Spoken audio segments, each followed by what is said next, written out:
சொல்ல உடனே பகவான் சரி என்று சம்மதித்தார். பார்வதியால் பகவானுடைய கையிலே படி எடுத்து கொடுக்க பகவான் எப்படி வழியாந்தார் தெரியுமா? அவர் நாடி நல்லத்தினை எடுத்து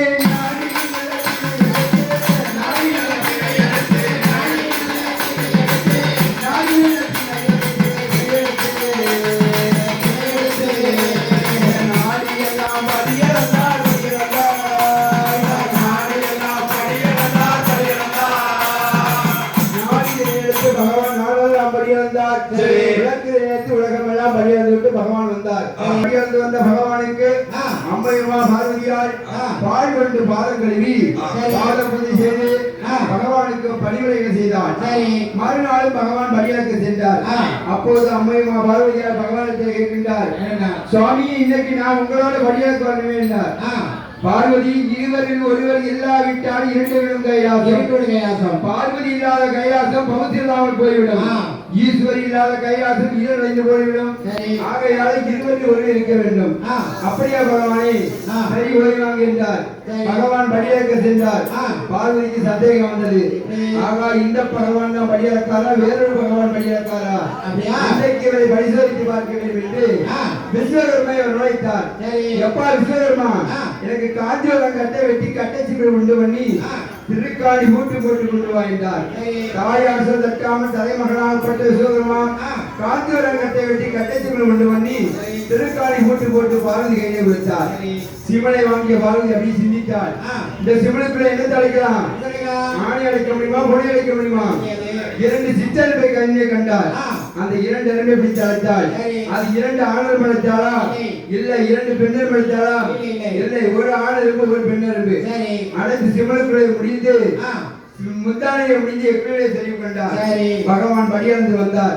பகவானுக்கு பாத பணிவிடை பூஜை செய்யவில்லை. இன்றைக்கும் கணவன் வெளியே சென்று மனைவி வந்தா மனைவி சந்தோஷமா இருந்தா வாங்கையாம்பா இரண்டு முகத்தை திருப்பி தான் இருப்பாங்க. அதே மாதிரி பார்வதியாக உட்கார்ந்து இருக்கா. உடனே பகவான் பார்த்தார். அடி ஏண்டி அம்மா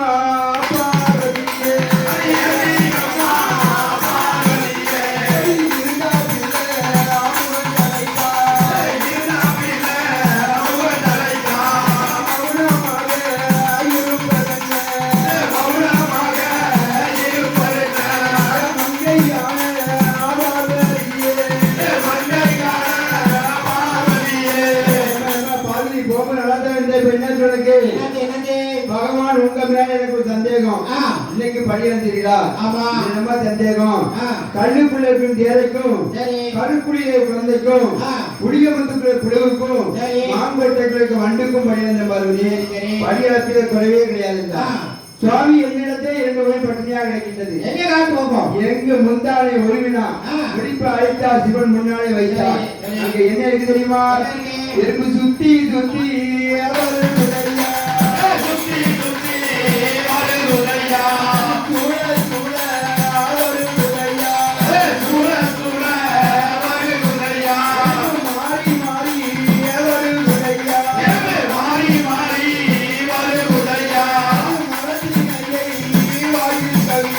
பார்த்தாயா? சுவாமி அறியாமல் செய்த விட ஆண்டவனை ஒழிக்க வேண்டும், தெரியாமல் செய்த விட சிவனாரை ஒழிக்க வேண்டும் என்றார். பார்வதி எனக்கு மக்கள்ல பக்கவாதம் கிடையாது, எல்லாரும் ஒண்ணுதான். நீ அரணார் என்றும் பாராமல் சோதித்ததினால் அடுத்தடுத்து பிறக்க வேண்டும். அடுத்தடுத்து பிறக்கணும். சிவனார் என்றும் பாராமல் சோதித்ததினால் திருப்பி திருப்பி பிறக்க வேண்டும். திருப்பி பிறக்கணும். எப்படி சாமி பிறக்க வேண்டும்? தச்சனுக்கு மகளாக தாட்சாயினியாக பிறக்க வேண்டும். தச்சன் கோட்டை முன்னால் அழிய வேண்டும். முதல் பிறவி. இரண்டாவது பிறவி கலியுகத்திலே அசமத்தை அடக்குவதற்கு அட்டகாரி 8 பேராக பிறக்க வேண்டும். மூன்றாவது பிறந்து பெண் குழந்தை பேச்சியாக பிறந்து வேதியர் மைதானத்திலே தினமும் ஜோதி நீங்க வேண்டும்.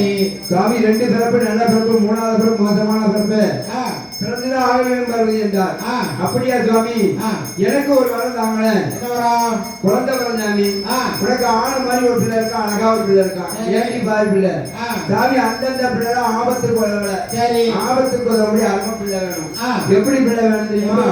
கணவன் இல்லாத கை குழந்தை, மன்னன் இல்லாத முதலை, புருஷன் இல்லாத பிள்ளை வேணும். பார்வதி கரு இல்லாமல் உடுத்து வந்தாது, வேகம் இல்லாமல் மழை பொழியுமா? குழந்தை கிடைக்காது பார்வதி என்றார். எனக்கு கொடுத்துதான் ஆகணும் என்றார். சரி. அப்படி என்றால் கூப்பிட்ட இடத்துக்கு வாடி பார்வதி என்றார். சரி. எங்கே வர வேண்டும்? அதாவது 48 நாள் ஒரு மண்டலம் விரதம் என்று 48வது நாள் நல்ல செவ்வாய்க்கிழமை என்று ஆயிரங்கால் மணி மண்டபத்திலே 32 தூண் முன்பதாக வந்து முந்தாய் ஏற்று நடந்து வந்தேன். தனியே வாழ்த்தால் பார்வதி அம்மா மாக்கு ஒழித்து அம்மா கொடுத்தா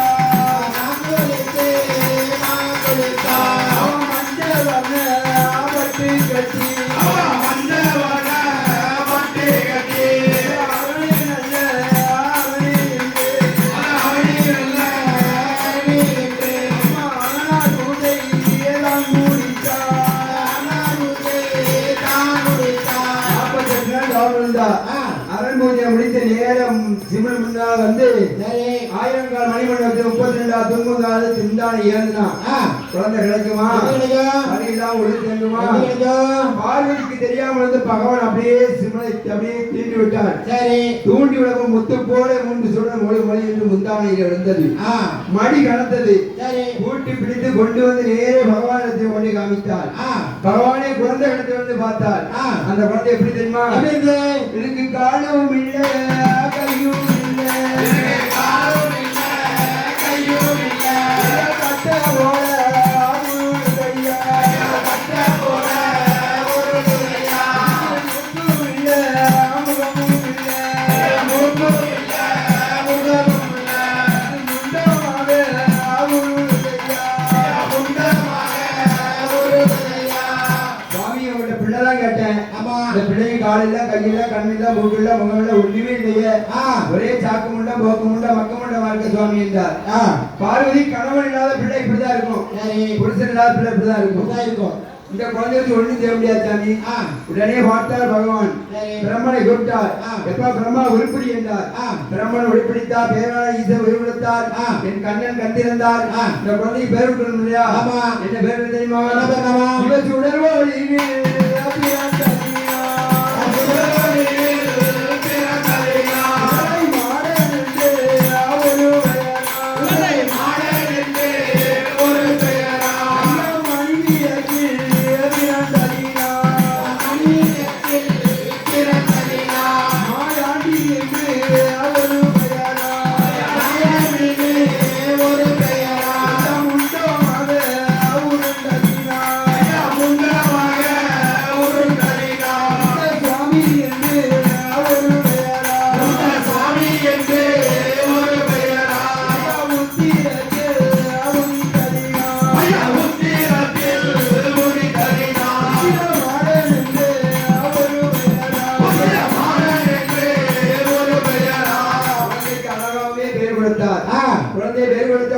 பார்வதிக்கு பகவானுடைய செயலாளை பாலவிரதம் திறக்க குழந்தைகளை பாலமிட்டு தொற்றிப்பட்டார். தூங்குகின்ற குழந்தைய ரகசியம் பேசுது. தாயார் பால் விழித்தோமானா தரணி விட்டு எழுப்ப மாட்டோம், மாதாவால் விழித்தோமானா மண்ணோடு விட்டு போக மாட்டோம். நாமல் போற இடம் போக வேண்டும் என்று மையானம் கொள்ளை கொண்டு மறுபடியும் தொற்றிலே படுத்துக் கொண்டது. பார்த்தால் அம்மையம்மா பார்வதியா ஆகா குழந்தை 10 சமயமாச்சு, நம்ம குழந்தைக்கு பசிக்கும். அப்படியே தொட்டு நீங்க பார்த்தா குழந்தை அப்படியே பறக்க பறக்க முடிக்கு. குழந்தைக்கு வாழ ஒரே சமவாட பிணவாட நிறைய பார்த்தாள். பகவானே இந்த பிள்ளை போகாத இடத்துக்கு போயிருக்கு, இந்த பிள்ளை நமக்கு வேண்டாம் என்றார். பார்வதி அன்னைக்கே சொன்னேன், இந்த குழந்தையால நமக்கு துன்பம் தான் கேட்டியா? எனக்கு இந்த குழந்தை வேண்டாம் சாமி என்றார். நிறைய பகவான் சொன்னார், எப்பா நீ மையான போனது தப்பு, மையான போனதும் இல்லாமல் மாமிசம் வந்திய தப்பு, ஆகையால மணி கைலாசத்துக்கு ஆகாது என்றார். சுவாமி எனக்கு நேர கைலாசத்தில் நிலையம் போட்டு எனக்கு 8வது வீடம் போட்டு ஏணி வைத்து மாலை சாத்தி எனக்கு கொடை கொடுத்து புலகத்துக்கு ஆக்க வரம் அடிக்க வரம் கொள்ள வரம் வெள்ள வரம் கோடி வரங்கள் கொடுத்து அனுப்ப போறேன் என்றார். உடனே பார்த்தார் சிவன் மாயாண்டி சோழனுக்கு என்று மண்குளத்தை விடமிட்டு 8வது விடமிட்டு ஏணி வைத்து மாலை சாத்தி நிலையம் போட்டு மாயாண்டிக்கு ஆக்க வரம் அடிக்க வரம் அத்தனை வரம் கொடுத்தார். எப்பா போய் வேண்டார், எப்பா எனக்கு பார்வதி எனக்கு தாய் வேணும் பாடினது. ஏன் தாய் வேணுமா? ஆமாப்பா பார்வதியை கூட அனுப்பிடுகிறாரு. ஐயோ முடியாதுப்பா, பார்வதியை கொண்டு போய் பகவான் என்னப்பா செய்ய முடியும்? பார்வதியை கொண்டு போன குழந்தை தாய் வேணுமா? கண்டிப்பா வேணும். இடையே பிரம்ம குழந்தை பிரம்ம குழந்தை பிரம்பிலே ஒரு பிறந்தா பிரம்மு, பீடத்திலே ஒரு பிறந்தா பேச்சு பிரம்மராத்திரியா. இதான் பெரிய நம்ம பேச்சு அம்மா கையில பிடிக்கின்றார். தாய் மகனாக தலங்களெல்லாம் தானே திட்டமாடிக்கொண்டு நேராக எங்கெங்க வருகிறது குறுக்கு அறிவு குற்றாலத்தை திட்டமாடி அங்கிருந்து பயணமாகி சாலை பெரும்பாதையாக சர்க்கார் ஓடிவிட்டு என் ஆண்டவன் நேராக நெல்லையிலே வந்து நெல்லை அப்புறம் காந்திமதி அடிபடிந்து அங்கிருந்து நேராக வந்து என் ஆண்டவன் மாயாண்டி முதலாக வந்த இடம் சிவளப்பேரி சிவளப்பேரி நிலையம் வாங்கி அங்கிருந்து நேராக வந்து ஆறுமுகத்தில் நிலையம் வாங்கி பொய்க்காட்டில் வந்து அங்கோ நிலையம் வாங்கி ஒத்தப்படை சொல்ல வேண்டும் திருமணந்தி சொல்ல அங்கோ நிலையம் வாங்கி ஆண்டவன் மாயாண்டி தாயின் பிள்ளையமாக எப்படி வருகின்றார் தெரியுமா? தாயாருக்கு கட்டியா தாயாருக்கு கண்டியா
நமக்கு ஏற்ற எந்த இடம் மாட்டவுடன் பாளையங்கோட்டை சிதம்பர வீதியிலே பாளையங்கோட்டை ரோட்டிலே வேப்படி சேர்க்காம வாசலை கண்டார். ஆகா இந்த இடத்துக்கு நம்ம போக வேண்டும். இந்த இடம் சும்மா போய் யாரும் சொல்லுவாங்களா? அப்பட மாட்டாங்க. என் ஆண்டவன் மாயாண்டி எப்படி வந்தார் தெரியுமா? அவர் மாட கொம்பு காளை போலே மாட கொம்பு காளை போலே மதிப்பு வரை தட்டுதியா மதிப்பு வரை தட்டுதியா கோண கொம்பு காளை போலே கோண கொம்பு காளை போலே கோட்டை சுத்தி கோட்டை சுத்தி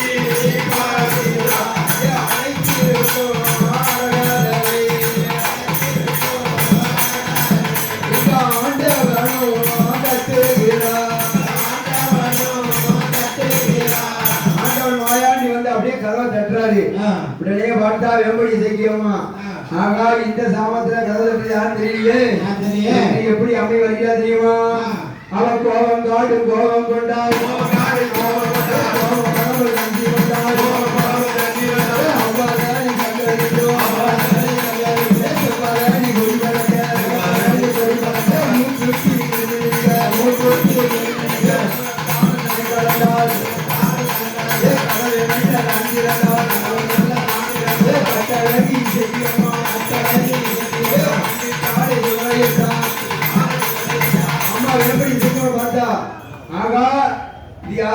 யார் தெரியுமா அப்படின்னு பார்த்தவுடன் ஐயா உங்களுக்கு எந்த ஊரு எந்த தேசம் எந்த ஊரு எந்த தேசம் எங்க இருந்து இங்க வந்து எங்க இருந்து இங்க வந்து உங்க ஊரும் என்ன பேரும் என்ன ஊரும் என்ன பேரும் என்ன உங்களோட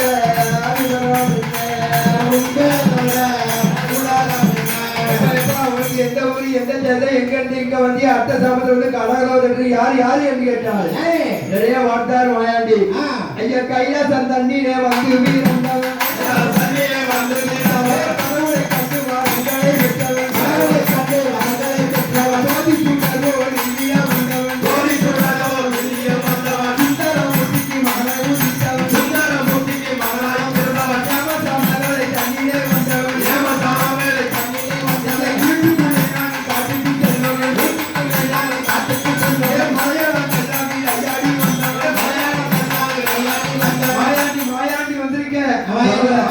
ஐயா உங்க பேர் என்ன? என் பேர் மாயாண்டி சொல்ற. எங்க அம்மா பேர் பார்வதி, எங்க அப்பா பேர் பரமசிவம். இந்த பெற்றால் பார்வதியார் பெருங்கொடுத்தா பரமசிவம் வளர்த்தால் வளர்ப்பேச்சு என் தம்பி பேரு முண்டசாமி இந்த இடத்துக்கு வந்திருந்தேன் மனம் இருந்தா வச்சுக்கோ மனம் இல்லைன்னா விட்டு போயிருந்தாரு சொல்லுவாள் அம்மா எப்படி சிக்கம்மா ஆகா வந்தவங்க போக வேண்டாம் ஐயா நீங்க வாசலுக்கு எதிர்பட வேண்டு ஆண்டவன் மாயாண்டி சொல்லைக்கு அழகாக எப்படி நிலையப்பட்டால் தெரியுமா ஏன் மண்ணால கோட்டையிட்டால் மழை பெய்யால் கலை விழுந்து உள்ளாலே கோட்டையிட்டால் முடிந்து போகுது மக்களாலே கோட்டை போட்டு மாயாண்டி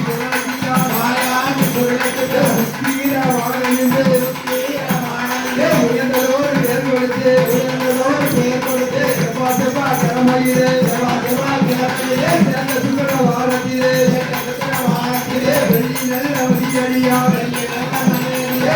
பாட்டி கச்சேரியா பாட்டு கச்சேரியா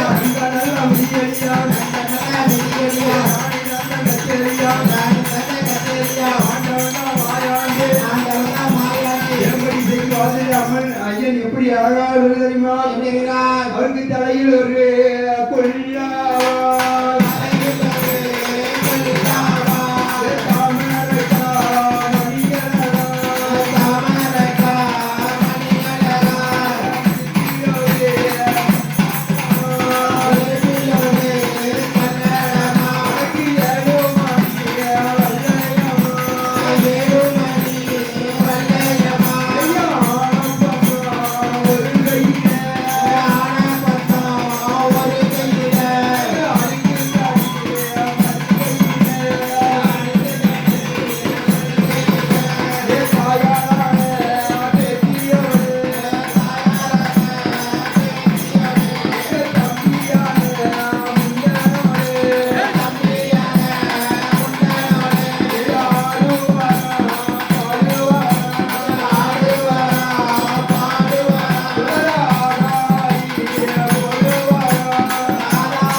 அமைதியாக அமர்ந்து கொண்டால்